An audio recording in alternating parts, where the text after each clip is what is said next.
और आप लोगों को क्लैरिटी मिल गई है कि हम कैसा इवेंट ऑर्गेनाइज़ कर रहे हैं और इवेंट में कौन कौन हमारे स्पेशल गेस्ट हैं और इवेंट का पर्पस क्या है। अब इसके बाद मैं डिटेल में थोड़ा अपने बारे में और अपनी फर्म के बारे में आप लोगों को बताना चाहूँगा। तो आप देख रहे हैं बैनर में एडीए इम्पैक्ट फाउंडेशन। सो एडीए इम्पैक्ट फाउंडेशन हमने मैंने पहले बताया कि 17 जून का इसका रजिस्ट्रेशन है और इसके पहले हमारे पास एक लॉ फर्म है एडीए लॉ एसोसिएट।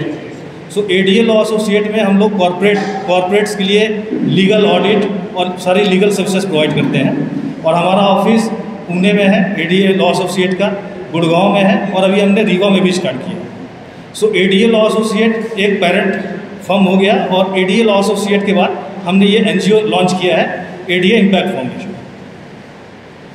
अब एनजीओ का इवेंट हम लोग ऑर्गेनाइज कर रहे हैं तो इवेंट से एक तरह से हम लोग लॉन्चिंग करना चाहते हैं और आपके माध्यम से चाहते हैं कि ज़्यादा से ज़्यादा लोगों के पास ये मैसेज जाए कि ऐसा एक एनजीओ रीवा में आया है जो बहुत सारे मैटर्स में डील करने वाला है। जैसे कि हमारा मेन मुद्दा इसमें क्या होने वाला है, हम लोग जो इंडियन लॉज हैं उसको पुश करने वाले हैं कि इंडियन लॉज का इम्प्लीमेंटेशन अच्छे तरीके से और 100% होना चाहिए समाज में। बिकॉज समाज में जितने ज़्यादा लॉज, जो भी लॉज गवर्नमेंट ने बनाए हैं या पार्लियामेंट ने बनाए हैं, जितना ज़्यादा हम उसको इम्प्लीमेंट कर पाएंगे हम उतना अच्छा समाज बना पाएंगे। हमारे इंडिया में जैसे हमारे टॉप लीडरशिप है, मोदी जी हो गए, सबका एक विजन है कि हम विकसित भारत बनाएंगे। तो विकसित भारत को बनाने के लिए मुझे ऐसा लगता है, हम लोगों को ऐसा लगता है कि अगर विकसित भारत बनाना है तो हमें ये इंश्योर करना पड़ेगा कि हमारे समाज में जो लॉज हैं वो अच्छी तरह से इम्प्लीमेंट हो रहे हैं, जिनके लिए वो लॉज बनाए गए हैं उसका बेनिफिट उनको मिल रहा है। तो हमारा जो मेन पर्पस होगा एडीए इम्पैक्ट फाउंडेशन का वो यही होगा कि हम लॉज को सही तरीके से इम्प्लीमेंट करें। मैं आपको एक उदाहरण देना चाहता हूँ। एक एक्ट है 2013 का, एक एक्ट है 2013 में एक लॉ आया था, the sexual harassment of women at work place prevention prohibition and redressal act 2013। इस एक्ट का पर्पस क्या है कि जो भी महिलाएं कहीं भी काम करती हैं उनके साथ किसी भी प्रकार का सेक्सुअल हैरेसमेंट नहीं होना चाहिए। और ये एक्ट क्या बोलता है? एक्ट बोलता है कि एम्प्लॉयर या owner of every work place,